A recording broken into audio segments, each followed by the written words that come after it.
మేము సుప్రీంకోర్టులో కేసు వేసి దీన్ని విచారణ జరపమని ఎస్ చెప్పింది, సిబిఐకి అప్పచెప్పాలని అడిగిందే మేము. ఇప్పుడు విచారణ జరుగుతుంది. విచారణ జరిగే ముందు సుప్రీంకోర్టు కొన్ని గైడ్ లైన్స్ ఇచ్చింది.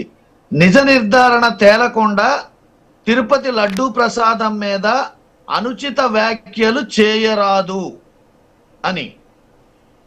జడ్జిమెంట్ రాకుండా విచారణ దశలో వాళ్ళు విచారణ చేసే అధికారులు వాళ్ళు కోర్టుకు సబ్మిట్ చేసి కోర్టులో ఆ విచారణ పూర్తయిన తర్వాత వచ్చే జడ్జిమెంట్ని బట్టి మాట్లాడాల్సి ఉండగా ఇప్పుడు విచారణ దశలో అసలు మాట్లాడవచ్చా?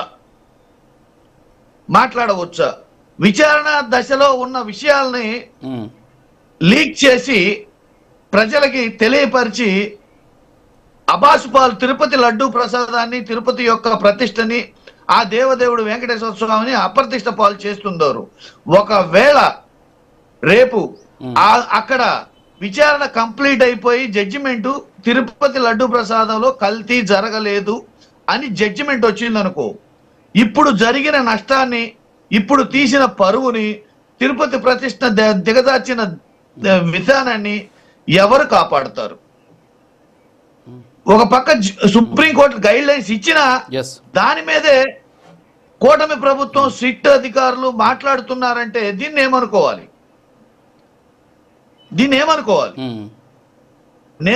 నేనేమంటానంటే విచారణ జరుగుతుంది, నిజ నిర్ధారణ తేలాల్సి ఉంది, దీనికి జడ్జిమెంట్ ఇవ్వాల్సి సుప్రీంకోర్టు వారు జడ్జిమెంట్ ఇవ్వాలి. ఇప్పుడు సిట్ అధికారులు చెప్పింది ఫైనలా? అట్లయితే శిక్షలు వేసేయండి, ఇక గొడవ ఎందుకు? వీళ్ళు మాట్లాడేదాన్ని బట్టి ప్రతి ఒక్కళ్ళని వచ్చి విచారించి శిక్షలు వేసేయండి, ఇక గొడవే లేదు కదా. ఇక్కడ దయచేసి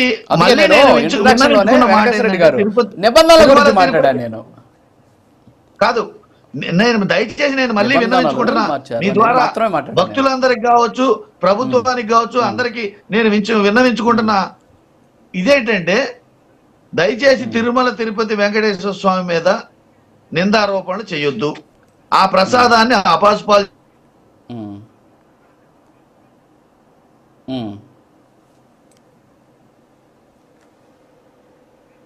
జరగలేదు, జరిగిందా అనేది తేలేంత వరకు మాట్లాడవద్దు.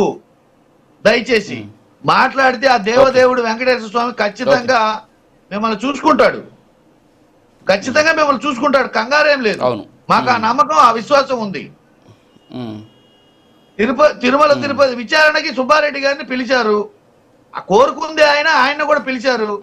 ఆయన జరగలేదని చెప్తాడా? జరిగిందని వాళ్ళు అడిగారు కాబట్టి జరిగిందని చెప్తే తృప్తిగా ఉంటుందా మీకు?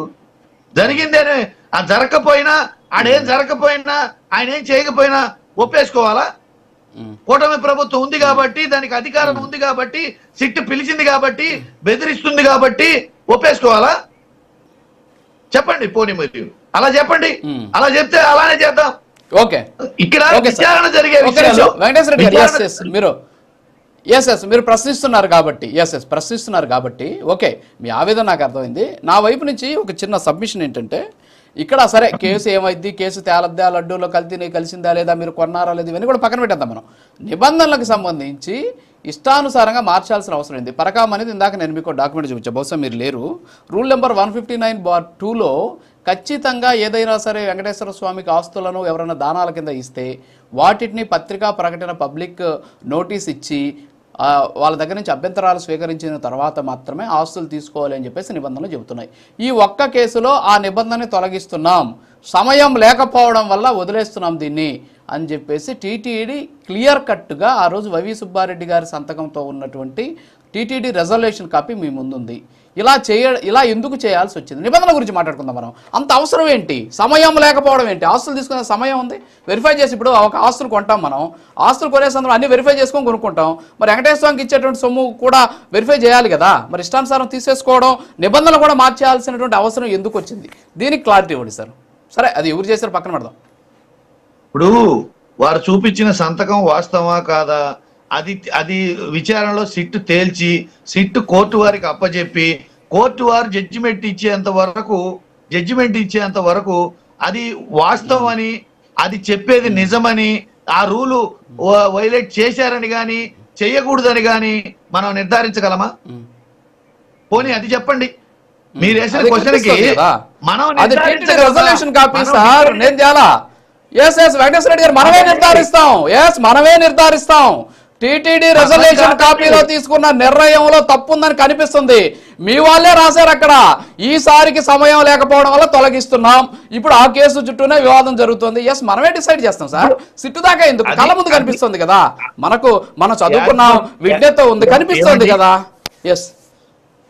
యాజ్ పర్ నామ్స్ ప్రకారం ఆ ఏదైతే చెప్పారో దాన్ని కోర్టుకి సబ్మిట్ చేస్తే అది ఆ నామ్స్ వర్తిస్తాయా లేదా, అలా చెయ్యొచ్చా లేదా, చేయడానికి అర్హత ఉందా లేదా అనేది కోర్టు నిర్ణయిస్తుంది. నిర్ణయిస్తుందండి. కోర్టులో ఉన్న విషయాలని ఇట్ట చేయకూడదు, ఇట్ట చేయొచ్చు, both side arguments, both side advocates వాదిస్తుంటారు. ఇప్పుడు కూటమి వైపు మనం ఏమి లేదు. మనం ఏంటంటే వెంకటేశ్వర స్వామి దగ్గర మహా అపచారం జరిగింది, భక్తుల మనోభావాలు జనాల్లోకి వెళ్తున్నాయి కాబట్టి మీ వైపు నుంచి దీనికి సంబంధించి ఏముందో చూస్తాం, మేము కూడా వెరిఫై చేస్తాం. ఖచ్చితంగా ఇలాంటి ఏదైనా జరుగుంటే ఎట్టి పరిస్థితుల్లో కూడా ఒప్పుకునేది లేదు. వెంకటేశ్వర స్వామి విశ్వాసంతో ఆడుకున్న వాళ్ళు ఎవరు కూడా బాగుపడరు. సో ఇలాంటి మీ దగ్గర నుంచి నేను ఎక్స్పెక్ట్ చేస్తున్నా.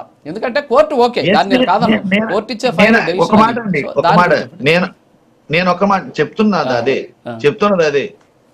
అపచారం ఎవరు చేసినా అపచారమే. ఫస్ట్ అది గుర్తు పెట్టుకోండి. నేరం ఎవరు చేసినా నేరమే. దానికి కులం లేదు, మతం లేదు, పార్టీ లేదు, ప్రాంతం లేదు, భాష లేదు. ఆ దేవదేవుడు వెంకటేశ్వర స్వామి కలియుగ దైవం. ఈ కలియుగం మొత్తం ఆయన ఆవహించి ఉన్నారు. అన్ని ఆయన గమనిస్తుంటారు.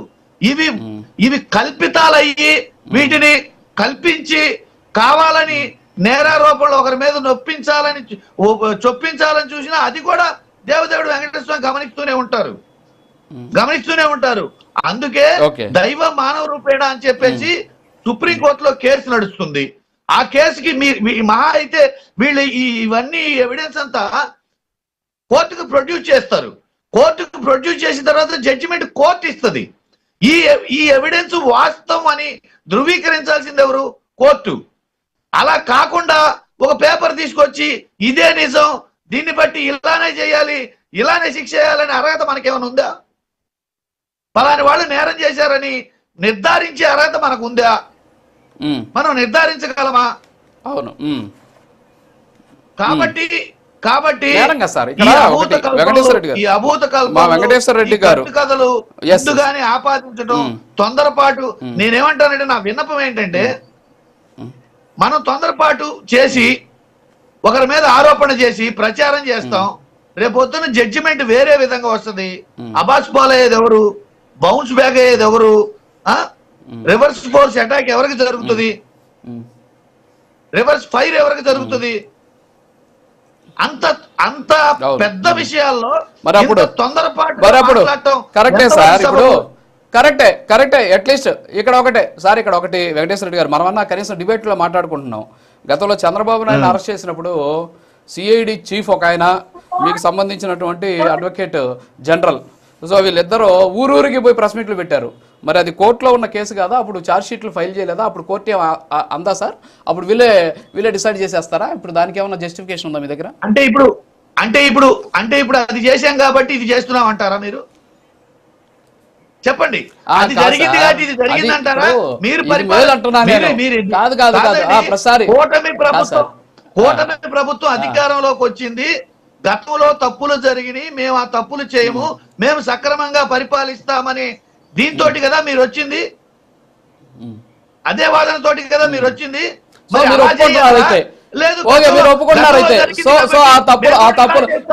వైఎస్ఆర్ కాంగ్రెస్ పార్టీ హయాంలో చాలా తప్పులు జరిగాయి. వెరీ గుడ్ అంగీకరించారు. చాలు, థ్యాంక్ యూ. ఓకే, వస్తాను, మళ్ళీ వస్తాను దగ్గరికి. గారు ఒక్కసారి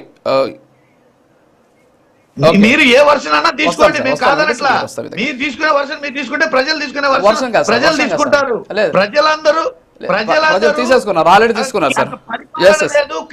కళ్ళ ముందు నేను కోర్టు గురించి కాదు వెంకటేశ్వర రెడ్డి గారు, నేను ఒక్క నిమిషం సార్, నేను కోర్టు గురించి మాట్లాడట్లా, విచారణల గురించి మాట్లాడట్లా సార్. అది ఒక డాక్యుమెంట్ ఉంది, దాన్ని ఎలా మనం జస్టిఫై చేయాలి, ప్రజలకు సమాధానం చెబుదాం సార్ అనేసి అడుగుతున్నాను నేను మిమ్మల్ని, అంతే. దీనికి మీరు కోర్టులు కేసులు మీరు అడుగుతున్నారు, మీరు చెప్తున్నారు ఏదో జరిగిపోతా ఉంది, మీ మీద ఏదో దుష్ప్రచారం చేసేస్తా ఉన్నారు, రేపు ఏదో బౌన్స్ బ్యాక్ అయిద్దని. రేపు సంగతి తర్వాత.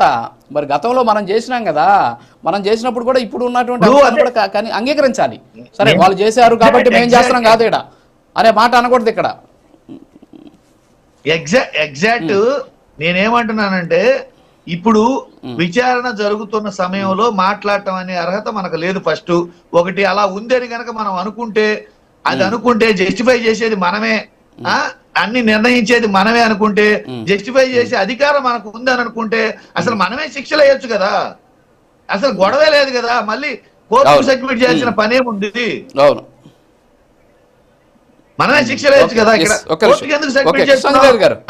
ఓకే సార్, ఓకే సార్, లేదు లేదు మనం ఇక్కడ మాట్లాడేది వేరే, మీరు వేరేది మాట్లాడుతున్నారు. Okay okay okay sir, okay sir, అర్హత లేదు కాదు సార్, దాని మీద చర్చ చేస్తున్నా అసలు ఏం జరిగింది అనేది. అంతే. ఖచ్చితంగా న్యాయస్థానాలు ఇచ్చినటువంటి తీర్పుల మీద సమీక్ష చేసే అధికారం కూడా ఉంది, మీడియాకి ఉంది, పార్టీలకు సంబంధించినటువంటి మీకు కూడా ఉంది. చాలా క్లాసులు ఉన్నాయి, వెళ్తే చాలా ఉన్నాయి చట్టంలో. ఏదో మొదట ఉన్నటువంటి ఆ 2 లైన్లు చదువుకుంటే కాదు మనము, మిగతా లోపల పోతే చాలా ఉంది. ఇచ్చిన తీర్పుల మీద కూడా సమీక్షలు చేయొచ్చు. సో ఇవన్నీ కూడా ఇంకా కూడా బయటకు రావాల్సినటువంటి అంశాలు ఉన్నాయి. సరే వస్తాను మీ దగ్గర. కృష్ణాంజనేయులు గారు ఒక చిన్న డాక్యుమెంట్, పీసీఆర్ ఒక చిన్న డాక్యుమెంట్ ప్లే చేయండి. ఇప్పుడు నేను అడుగుతున్నది ఒకటి,